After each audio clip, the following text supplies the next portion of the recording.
So we check that. Why is this giving me error? Oh, whoops. An idiot. Put this in the wrong spot. No, it's supposed to be down here. So if shop is 1485, but put greater than or equal to, then we want to buy it.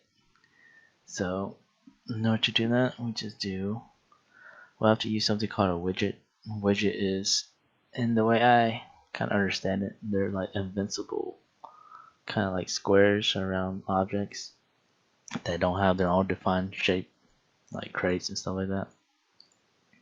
And Dreambot just created these so that scripters can interact with certain things, so that they didn't have to, because things always changing. So widget is just an easy way to, I guess, be able to interact with certain positions on interfaces and stuff like that.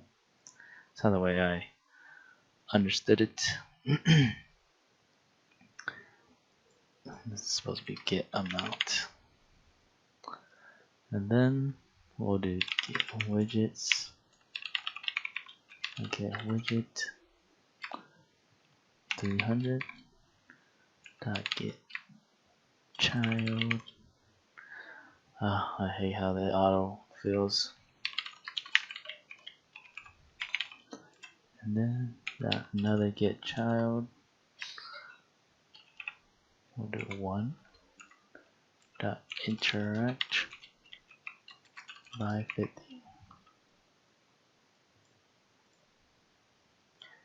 That should be how it is. Okay, so you see how these are your interactions. So I'm by 50. You can write a another condition. If else or else if. Jesus, how am I already forgetting how to write a if else statements? Else if we want to check if, let's say it has less than, right? Less than 1485, and let's say 1470.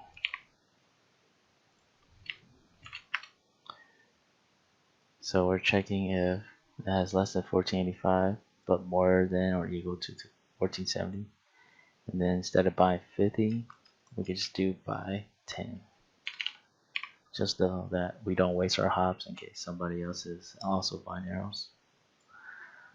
So after that, let's go ahead and create a sleep here.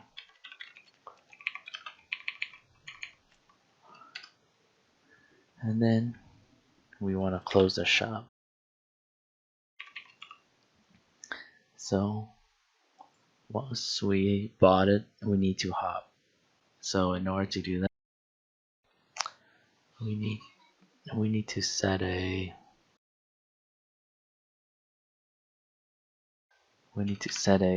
Boolean value. So I'll just do Boolean. Let's say fault. Let's go false. We want to start at false so that when it does run, it doesn't automatically hop us. So now that we have a Boolean value, in order to buy, we want to check if bought is equal to true. That's when,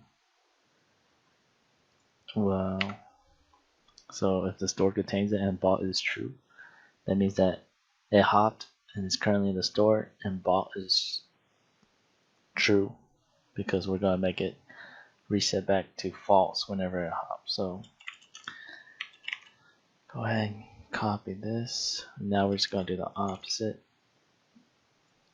Instead of bought equals true, we'll do false, and that will tell the state to change to hopping.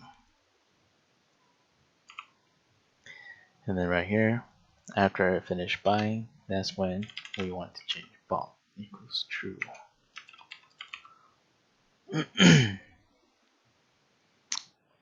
And I think I got these mixed up, didn't I? Yeah. false. Should be false. That's my bad. Yeah, so we haven't bought it yet. Then go ahead and buy it, and then when it switches to true, that's when this will change, and then change to hopping. Alright. Now we have to create our hopping case.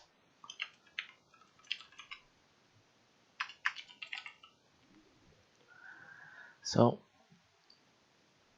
what we need to do when hopping is we need to create another array. We'll do worlds is equal to, I already have mine ready, so what you really just want to do is go into your world select, and every free-to-play world you see except the PvP worlds, just put them down in the skill worlds if you can't enter skill worlds. So you would just do like for 301, just be 301. So I already have everything set up. You could just do yours and then pause the video and come back when you guys are done. So got our worlds done. Now one thing I like to do whenever I start my scripts or check the current world that I'm currently in. That way when you start the script, it doesn't automatically start you at the first one. Start you at world 1. You rather want it to start where the world that you set it and started it at. So in order to do that, let's just write a for loop. So this is checking through the whole world's array. It checks if when it hits like the world that you're in, then it gives you the position, and that's what you want back. So right here, world I equal to apply bucket current world. Then let's go ahead to create another int. Let's go ahead as, we could put it as spot. Let's do current int spot. You could put current world just to make it sound more correct, but I'm just gonna do this spot is equal to I. So that will give you, or it'll make spot your current world. So now let's write our hop method. So since we do have an end world, you want it to designate when to start over. So that's what we're going to check first. So get client get current world is equal to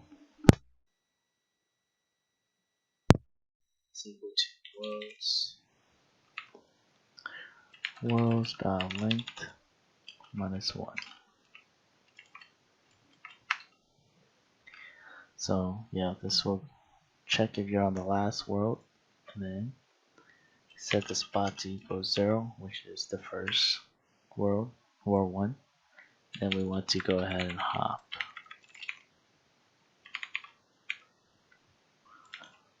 world world's spot.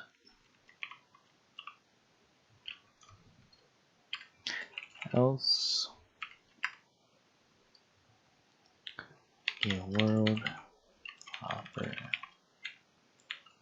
hop world's spot. Then so if it's not on the last world, you want it to go ahead and hop, and then after it hops, you want it to increment it up by 1 so it goes to the next world. So we're here. Now you could just use call hop, and then you can make it sleep a random number. Depending on how fast your computer loads, I would say give or take 4 seconds of sleep. That's what I would use.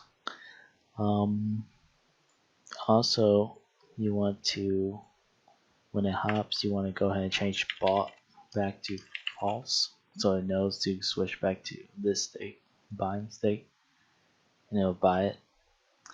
So and then now let's create a default case. Pretty much what you want to use default for is if something was to happen, let's say you accidentally walk outside this area. So let's say if I walk out here, you don't want it to just cause an error because it can't find its way back. Let me change something real quick. No.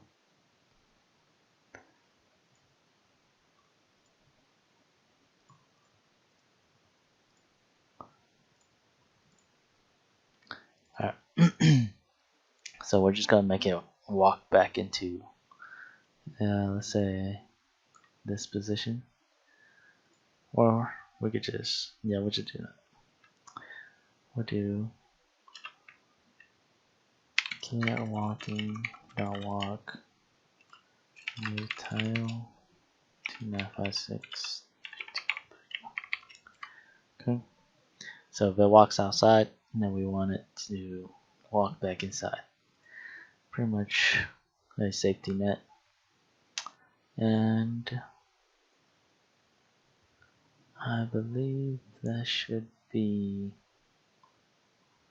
all that I had set to do. If you wanted to create a script where you walk here yourself, so that you kind of avoid like random clicking errors or bugs on the way here, then just go ahead and do that.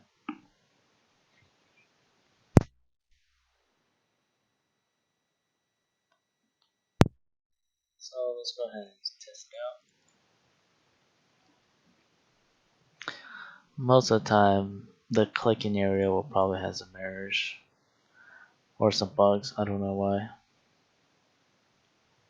but we'll test it out. And remember that if something was to occur in your loop, it's a while loop, so you would have to terminate your client and then start over for it to actually work. So let's go ahead and export it. I'm just gonna save it and finish. Make sure this is your address where you're putting it. I'm just saving it along with our combat script. It'll just import the whole jar, and all your scripts will be inside that jar. So press finish. Okay, yes. So now when you press play, arrow bar should be here, and we're gonna see if it works.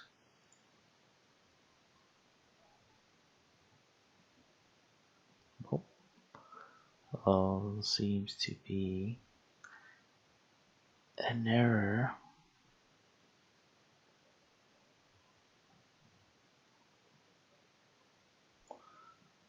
Let me see where. I think it's because of this. We'll do +1, -1, +1, +1, -1, -1. Same thing with this one.